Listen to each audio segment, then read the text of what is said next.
This video was made possible by Dollar Shave Club. Get your first starter set for just $5 at dollarshaveclub.com/HAI. This video is about bricks. Now, something you might not know about bricks is that they often have an indentation on one side, which is referred to as the frog. Among bricklaying enthusiasts, there's this big debate as to whether you should lay the brick frog up or frog down. If you go on bricklaying forums, you'll see endless spirited debate on frog orientation, and that should be enough to get the FBI agent assigned to my channel to click away. That was necessary because today, we're spilling some secret government tea. There are few certainties in life. Death, that Denver airport is home to the secret underground lair of the lizard people, and that snitches get stitches. Considering that's the case, you might want to figure out how to sew through plastic and inkjet cartridges, because your printer is tattling on you. And it's been doing so for years. Not only have printers been putting secret codes on every page for decades, but for over 20 years, nobody knew. Well, nobody except the government, that is. They definitely knew about it because that's the whole point. The codes are there to allow investigators to track counterfeiters.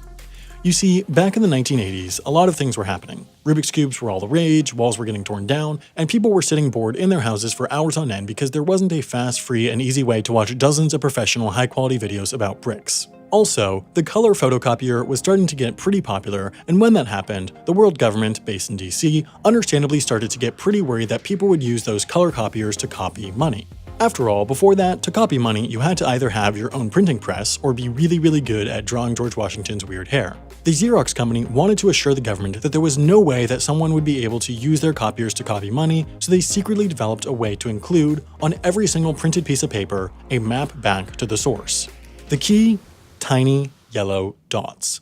Still today, nearly every printed piece of paper is covered with tiny yellow dots that are so small, with a diameter of 1/10 of a millimeter, that they're almost invisible to the naked eye. They were intentionally made yellow so that when printed on white paper, nobody would notice them.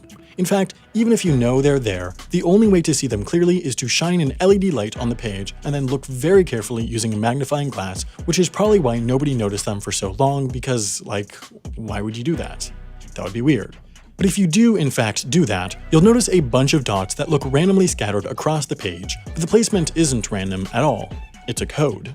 When the public found out about these dots, it didn't take long for people to break the code and figure out exactly how these little yellow dots had managed to report so much information to the government. Here's how it worked. The dots were printed in a 7x15 grid, and each column represented something different, like the time, or the date, or the serial number. Under each column, a number was written in a version of binary code that used dots instead of ones. It can be a little confusing, but here's a breakdown. The numbers were represented by what's called a 7-bit counter that can represent any number between 1 and 127. There are 7 spots in a 7-bit counter, and each represents a different number: 64, 32, 16, 8, 4, 2, and 1. You put a dot or a 1 or something in a spot out of 7 to add that number to the total. So if I want to make the number 1, I would write 000000001. If I wanted to write 2, I would write 0000010. If I wanted to write 73, I would write 1001001. You can combine these numbers in a way to make every number up to 127.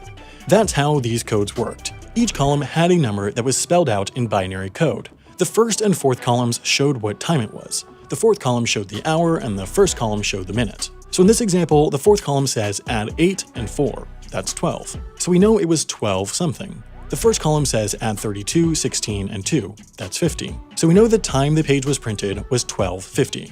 The next columns show the date. Column 6 showed the day, 7 showed the month, and 8 showed the year. So we know that day was 16 plus 4 plus 1, or 21. We know the month was 4 plus 2, so 6. And we know the year was 4 plus 1, or 5. In this case, 5 means 2005. And then columns 11 through 14 showed the serial number in reverse order. I won't do all the math over again because that was already enough for the week, but in this example, the serial number would be 21, 5, 28, 57. And nobody ever figured out what the 15th column does. So let's just assume that it's... These grids of codes aren't just printed once per page. They're printed about 150 times on each sheet of paper, but even still, nobody noticed these dots for 2 decades. But then, in 2004, rumors started to swirl, and PC World broke the news that your printer was a double agent. Now, we don't know exactly how many counterfeiters the government managed to catch in that time, but we do know, according to one counterfeiting specialist with the US Secret Service, that the codes have been, quote, extraordinarily helpful. You know what's also extraordinarily helpful? Always having a razor blade, stick of deodorant, tube of toothpaste, tub of hair gel, stick of chapstick, bar of soap, and every other grooming product stocked consistently in your home so you have it when you need it. Well then, it's dandidly doodle good that Dollar Shave Club exists. How it works is that you build a box of every grooming product you need and then decide how often you want them to deliver it to keep you stocked. I tried their toothbrush and toothpaste, shampoo and conditioners, and shea butter and razor, and they were all really high quality. I probably had my cleanest and smoothest shave ever with their shaving kit. What's even more exciting than that, though, is that you can try them out by getting a starter set for just $5 only at dollarshaveclub.com/HAI, and you'll also be supporting HAI while you're at it.